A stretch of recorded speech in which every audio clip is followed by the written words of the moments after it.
இன்றைக்கி வந்து ரொம்ப எதிர்பார்ப்போடு வெளியான வா வாத்தியார் அப்படிங்கிற படத்தை தான் வந்து நான் பார்த்துட்டு வந்திருக்கேன். சமீபத்தில் வந்து பார்த்திங்கன்னா வந்து ஒரு படம் வருமா வராதான்னு தெரிஞ்சு அதுக்காக வெயிட் பண்ணி ரொம்ப ஓய்ந்து போய் அதற்கப்புறம் வந்து பார்த்திங்கன்னா பராசக்தி படம் வந்ததுக்கப்புறமா வந்து ஏண்டா வந்தது அப்படின்னு சொல்லிட்டு நிறைய பேர் அதை விமர்சனம் பண்ணி வந்து பார்த்திங்கன்னா இன்றைக்கி வந்து போஸ்ட்மார்ட்டம்லாம் பண்ணி முடிச்சாச்சு. அப்போது இந்த வா வாத்தியார் படம் இதோட பேக்ரவுண்ட் ஸ்டோரி மட்டும் சொல்லிடலாம். இது வந்து டிசம்பர்லேயே வந்திருக்க வேண்டிய படம். ஸோ சில லீகல் இஷ்யூஸ்க்கு அப்புறமா வந்து ஒரு மாதம் தள்ளி இந்த படம் வந்திருக்கு. இந்த படம் வந்து ஒரு சரியான விண்டோவில் தான் வந்து இருந்திருக்கு அப்படின்னு சொல்லலாம். ஏன்னா இப்போ பராசக்தி படத்தை ஆல்மோஸ்ட் எல்லாருமே வந்து நிறையா ஸ்க்ரீன்ஸில் பார்த்து முடிச்சிருக்க இந்த சூழ்நிலையில் பொங்கலுக்கு வந்து இந்த விண்டோவை யூஸ் பண்ணிக்கலாம் அப்படின்னு சொல்லிட்டு லீகல் இஷ்யூலாம் சால்வ் பண்ணி நம்ம நலன் குமாரசாமியோட வாவதியார் படம் வந்து வந்திருக்கு. ஸோ இதுதான் background of the story. So படத்தோட ஸ்டோரி என்னடா அப்படின்னு கேட்குறீங்களா? எஸ், அஃப்கோர்ஸ் வா வாத்தியார் அப்படிங்கிற படத்துக்கு வந்து பேர் வச்சுட்டாங்க. ப்ரோமோ சாங்கில் வந்து பார்த்திங்கன்னா எம்ஜிஆரை பற்றி நிறைய ரெஃபரன்ஸ் வருது. படம் ரிலீஸ் ஆகிறதுக்கு முன்னாடி வந்து பார்த்திங்கன்னா எம்ஜிஆருடைய ஃபோட்டோக்கெலாம் வந்து போயிட்டு மரியாதைலாம் கார்த்தி வந்து செலுத்துறாரு அப்படிங்கிற இந்த சூழ்நிலையில் ஆப்வியஸ்லி இது ஒரு எம்ஜிஆர் தீம்டு மூவி அப்படிங்கிறது எல்லாருக்குமே ஏற்கனவே வந்து தெரிஞ்சிருக்கலாம். ஸோ பேசிக்லி கார்த்தி வந்து பார்த்திங்கன்னா ஒரு போலீஸ் ஆஃபீஸராக வச்சுருக்காரு. ஒரு டிஃப்ரெண்ட்டான போலீஸ் ஆஃபீஸர். சாமி படத்தில் வந்து நம்ம விக்ரம் எப்போவுமே வந்து பார்த்திங்கன்னா ஒரு கெட்டது செய்வார், அதன் மூலிமா கடைசியில் ஒரு நல்லது நடக்கும், அதுக்காக லஞ்செல்லாம் கூட வாங்குவார், கெட்டவங்க கூட வந்து கொஞ்சம் வந்து ஒத்தி சேர்ந்து போவார் அப்படிங்கிற மாதிரிலாம் இருக்கும் இல்லையா? அதே மாதிரி தான் நம்ம கார்த்தியும் ஒரு டிஃப்ரெண்ட்டான போலீஸ் ஆஃபீஸர். நீங்கள் சர்தார் படம் பார்த்துருப்பீங்க. அதில் வந்து அப்பா கார்த்தி விட்டுருங்க, பையன் கார்த்தி வந்து ஒரு போலீஸ் கேரக்டர் பண்ணியிருப்பார். பப்ளிசிட்டி பைத்தியம் அப்படிங்கிற மாதிரி அவர் பண்ணுற விஷயம்லாம் செல்ஃபி எடுத்து போடுறது, ரீல்ஸ் போடுறது அப்படிங்கிற மாதிரி வந்து பண்ணுவார்ல. ஆல்மோஸ்ட் அதே மாதிரியான ஒரு டிஃப்ரெண்ட்டான ஒரு கேரக்டர் தான். ஸோ பேசிக்காக என்னென்னு பார்த்தீங்கன்னா ராஜ்கிரண் இவங்களோட தாத்தா வந்து ஒரு எம்ஜிஆருடைய ரசிகராக இருக்கிறாரு. எம்ஜிஆர் அவர்கள் வந்து மறையிறாரு. அந்த சூழ்நிலையில் வந்து பார்த்திங்கன்னா கார்த்தியும் பிறக்கிறாரு. ஸோ போன எம்ஜிஆர் வந்து என்னோட பேரனா திருப்பி வந்திருக்கான் அப்படின்னு சொல்லிட்டு கார்த்தியை ஒரு எம்ஜிஆராக வளர்க்கணும் அப்படின்னு நினைக்கிறாரு. பட் நம்ம லைஃப்பில் எல்லாருக்குமே வந்து ஒரு சாய்ஸ் வருங்க. நம்ம எல்லாருக்குமே அது வந்து செட் ஆகும். நீ வாழ்க்கையில் எம்ஜிஆர் ஆகணுமா, அதாவது படத்தில் வர எம்ஜிஆர் மாதிரி ஆகணுமா, இல்லை வந்து படத்தில் வர நம்பியார் மாதிரி ஆகணுமா அப்படிங்கிறது ஒரு 2 பார்த்து தான். ஸோ நீங்கள் வந்து படத்தில் வந்து பார்த்தீங்கன்னா எம்ஜிஆர் எப்படி காமிக்கிறாங்கன்னா நல்லவர், அப்புறம் நம்பியார்னா வந்து கெட்டவர்னு இருக்குல்ல, அந்த மாதிரி வாழ்க்கையில் 2 பார்த்தை சூஸ் பண்ண வேண்டிய ஒரு சூழ்நிலை இருக்குது. தாத்தா ராஜ்கிரனுக்கு தான் ரசிக்கிற அந்த காட் லைக் இமேஜான எம்ஜிஆர் மாதிரி வந்து தன்னோட பேரனை மாற்றணும் அப்படின்னு சொல்லிட்டு ஆசை. ஆனால் கார்த்தி வந்து பார்த்திங்கன்னா இந்த உலக வாழ்க்கைக்குள்ளே வந்து தடம் மாறி போயிட்டு வந்து எம்ஜிஆராக இருந்தால் வேலைக்கு ஆகாது, நம்பியாராகவே நம்மளோட போலீஸ் வேலை செய்யலாம்னு சொல்லிட்டு வந்து செஞ்சு இருக்காரு. அப்போ என்ன ஆகும், ஒரு பாயிண்ட் ஆஃப் டைமில் வந்து தாத்தா ராஜ்கிரனுக்கு நம்மளோட பேரன் வந்து எம்ஜிஆராக இல்லாமல் நம்பியாராக இருக்கான் அப்படின்னு தெரியுது. அதற்கப்புறம் என்ன நடக்குது, கார்த்தி தொடர்ந்து ஒரு எம்ஜிஆராகவே பயணித்து தன்னோட வாழ்க்கையும் போலீஸ் வேலையும் முடிச்சாரா, இல்லை நம்பியாராக வந்து தொடர்ந்தாரா அப்படிங்கிறது தான் வந்து பார்த்திங்கன்னா இந்த படத்தோட கதை. ஸோ பேசிக்லி வந்து ஒருத்தன் நல்லவனாக வாழ்கிறதுக்கான வாய்ப்பு இருக்குது, ஆனால் கெட்டவனாக மாறிட்டான், அதுக்கப்புறம் நல்லவனாக மாறினானா அப்படிங்கிற இது வரைக்கும் நம்ம கேட்டிராத கதை அப்படிலாம் சொல்ல முடியாது.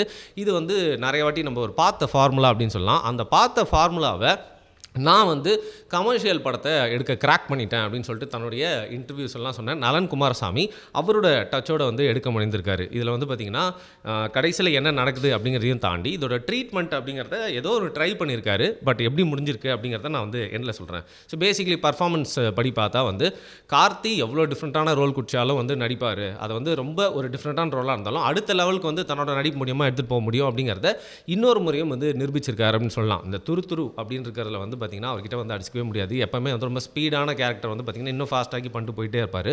அந்த ஒரு ரூபத்தில் வந்து கார்த்தி இந்த படத்தில் அவர் கொடுத்துருக்க அந்த கேரக்டர் வந்து பார்த்திங்கன்னா பக்காவாக வந்து பண்ணியிருக்காரு. அதை தாண்டி ராஜ்கிரண் சொல்லவே தேவையில்லை. ஒரு படத்துக்கு வந்து ஆட் ஆனாக வந்து ஒரு எமோஷ்னலான ஒரு கேரக்டர் கொடுத்துட்டு அதுதான் வந்து பார்த்திங்கன்னா கதையோட ஒரு டெப்த்தாக இருக்க போகுது. அப்படிங்கிற பட்சத்தில் ராஜ்கிரண் மாதிரி ஒரு ஆக்டரை போட்டிங்கன்னா அவரோட ஸ்க்ரீன் டைம் ஒரு 20 மினிட்ஸ் தான் இருந்தாலும் சரி, இல்லை 1 ஹவராக இருந்தாலும் சரி, நம்ம மனசில் வந்து பதிஞ்சிடல. அந்த மாதிரி ஒரு நியாயம் செய்யக்கூடிய ஒரு கேரக்டர் வந்து ராஜ்கிரண் பண்ணிட்டு போயிருக்காரு. அதையும் தாண்டி கீர்த்தி ஷெட்டி அவங்களுக்கு இந்த படத்தில் வந்து ஓப்பனாக சொல்லப்போனால் பெருசாக எதுவும் வேலை இல்லை. அதுக்கப்புறம் இன்னொரு ஹீரோயினும் வராங்க. அவங்களுக்கும் பார்த்திங்கன்னா வந்து ஒரு சின்ன ரோல் தான். பட் இது ஒரு முக்கியமான ஒரு ரோல் இந்த படத்தில் இருக்குது அப்படின்னா வந்து பார்த்திங்கன்னா சத்யராஜுக்கு வந்து எல்லா மாதிரி ரோலும் கொடுத்து வந்து அழுப்ப வச்சு என்னங்க பண்ணுறது, எவ்வளோ ரோல்ஸ் தான் இருக்குது அப்படிங்கிற மாதிரி வந்து திருப்பியும் ஏற்கனவே பண்ண மாதிரியான ஒரு ரோல் தான் சத்யராஜ் இந்த படத்துலேயும் வந்து பண்ணியிருக்காரு. பட் அவர் வழக்கம் போல் எப்படி பர்ஃபார்ம் பண்ணுவாரோ அந்த ஒரு நியாயமான பர்ஃபார்மன்ஸ் வந்து கொடுத்துருக்காரு.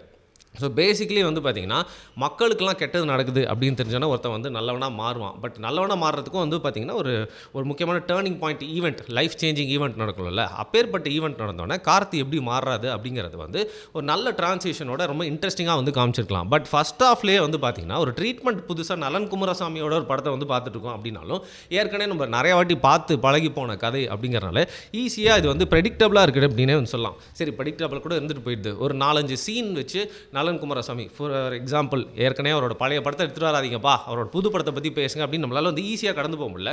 ஏன்னா சூதுகோமில் வந்து பார்த்திங்கன்னா அந்த காலகட்டத்தில் ட்ரோன்ஸ் அப்படிங்கிறது எல்லாருமே அங்கொன்று இங்கொன்றுமா பார்த்துருப்பாங்க. பட் அந்த ட்ரோன்ஸ் மூலியமாக ஒரு குட்டி ஹெய்ஸ்ட்டை வந்து எப்படி பண்ணலாம் அப்படிங்கிறத அந்த காலகட்டத்தில் காட்டியிருப்பார். இன்னைக்கு காட்டினா கூட வந்து பார்த்திங்கன்னா அந்த சீன் புதுசாக இருந்தாலும் ட்ரோன் எல்லாருமே நம்ம ஒரு பொம்மை மாதிரி விளையாடி வந்து பழகி போன ஒரு விஷயமா இருந்தாலும் அந்த காலகட்டத்தில் அந்த ஒரு சீனை வந்து அந்த ஒரு சின்ன ட்ரோன் வச்சு இன்கார்பரேட் பண்ணி நமக்கு டிஃப்ரெண்ட்டாக வந்து கொடுத்துருப்பாரு.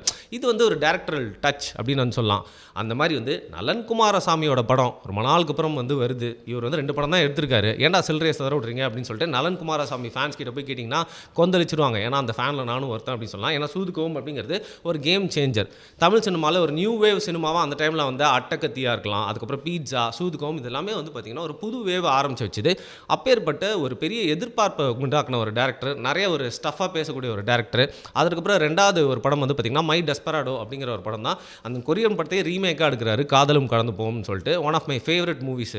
ஸோ ரெண்டுமே வேறு வேறு ஜானர். அவரோட ட்ரீட்மெண்ட் தான் இந்த 2 படத்துலையுமே நல்லா தெரிஞ்சது, டேரக்டர் டச் அப்படிங்கிறது. ஆனால் இந்த 3வது படத்தை அந்த இன்டர்வியூவில் அவர் சொல்லும் போதே வந்து பார்த்திங்கன்னா எனக்கு கொஞ்சம் ஒரு சந்தேகம் வந்துருச்சு அப்படின்னு சொல்லலாம். என்னடா அது பாடியில் லைட்டாக போய் ஸ்மெல் வருது அப்படிங்கிற மாதிரி கமர்ஷியல் படத்தை கிராக் பண்ணிட்டேன் அப்படின்னு இந்த மாதிரி டிஃப்ரெண்ட்டான படம் எடுக்கக்கூடிய டேரக்டர் சொன்னாங்க அப்படின்னாலே ஆஹா இன்னொரு நார்மலாக நம்ம பார்த்து சலிச்சு போன படம் வந்துட போதும் அப்படின்னு சொல்லிட்டு ஒரு சந்தேகத்தில் இருந்த மாதிரி தான் இந்த படத்தோட ப்ரெடிக்ஷனும் எனக்கு வந்து இருந்துச்சு. ஒரு பாயிண்ட் ஆஃப் டைமில் வந்து பார்த்திங்கன்னா எங்கே நோக்கி போகுது அப்படிங்கிறத தேட்டரில் இருக்க ஆல்மோஸ்ட் சினிமாவை பற்றி தெரியாதவங்க கூட வந்து கணிச்சிருவாங்க அப்படிங்கிற மாதிரி ஈஸியான ஒரு ஸ்டோரி எடுத்திருக்காரு. அப்படி எடுத்து கடைசி வரைக்கும் அவருடைய டிஃப்ரெண்ட்டான விஷயம் எதாவது பண்ணிடுவாருன்னு பார்த்தா ஒரு சீக்வன்ஸ் ஃபார் எக்ஸாம்பிள் ஹேக் பண்ணி ஒரு இடத்துல வந்து பார்த்திங்கன்னா ஒரு பெரிய பிரச்சனையை வந்து சால்வ் பண்ணுவாங்க. அந்த மாதிரி இடத்துல வந்து நலன் குமாரசாமியோட டச்சு இருந்தாலும் முழுக்க இந்த படம் வந்து யார் வேணால் எடுத்துருக்கலாம், இது அவர் தான் எடுத்தார் அப்படின்னு சொல்லிட்டு சொல்லாமல் பார்த்தா வந்து அவரோட டச் எங்கேயுமே இருக்கா மாதிரி தெரியல.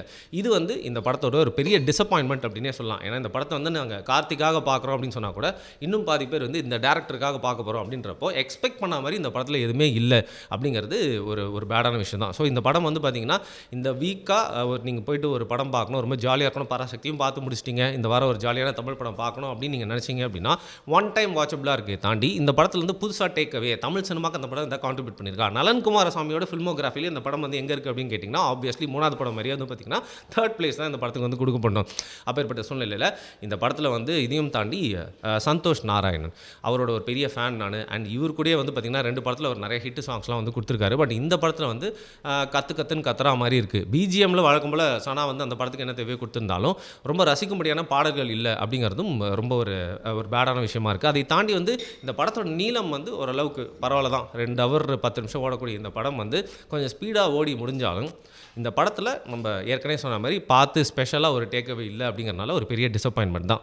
ஒரு தடைக்கெல்லாம் அப்புறம் வருது. ஸோ இந்த படம் வந்து பார்த்திங்கன்னா கலக்கிறோம், அதுவும் சரியான டைமில் வேறு வந்திருக்கு அப்படின்னு யோசிச்சு நிறைய பேர் பார்க்குறப்போ வந்து பார்த்திங்கன்னா இந்த படம் இந்த வாரத்துக்கான ஒரு சுமாரான ரிலீஸாகவே வந்து முடிஞ்சிருக்கு. அதையும் தாண்டி கிளைமேக்ஸில் இவங்க அந்த சொல்லக்கூடிய அந்த கருத்து அப்படிங்கிறது ஏற்கனவே பல படங்களில் வந்து பார்த்து சலிச்சுது. பட் டெக்னிக்கலாகவும் பார்த்திங்கன்னா வந்து கேமரா ஒர்க்லாம் ரொம்ப நல்லா இருந்தாலும் இந்த படத்தில் இதற்கு மேலே சொல்கிறதுக்கு நம்மளுக்கு எதுவுமே இல்லை. ஸோ எனக்கு ஒரு சின்ன டிசப்பாயின்மெண்ட் தான். அதையும் தாண்டி உங்களுக்கு இந்த படம் உங்களோட டேஸ்ட்டுக்கு வந்து பிடிச்சிருக்கலாம். ஸோ அப்பேற்பட்ட சூழ்நிலை நீங்கள் இந்த படத்தை பார்த்துருந்தீங்க அப்படின்னா என்னோட ரிவ்யூ கூட நீங்கள் வந்து உடன்படுறீங்களா, இல்லை நீங்கள் வேறு மாதிரி ரசித்து இந்த படத்தில் நிறைய விஷயங்கள் சொல்லணும் அதை நீ சொல்லாமல் விட்டுட்ட அப்படிங்கிறது எந்த பாயிண்ட்டுன்றதை கீழே கமெண்ட் பண்ணுங்கள். இது வந்து சந்திக்கிறேன். Thank you so much.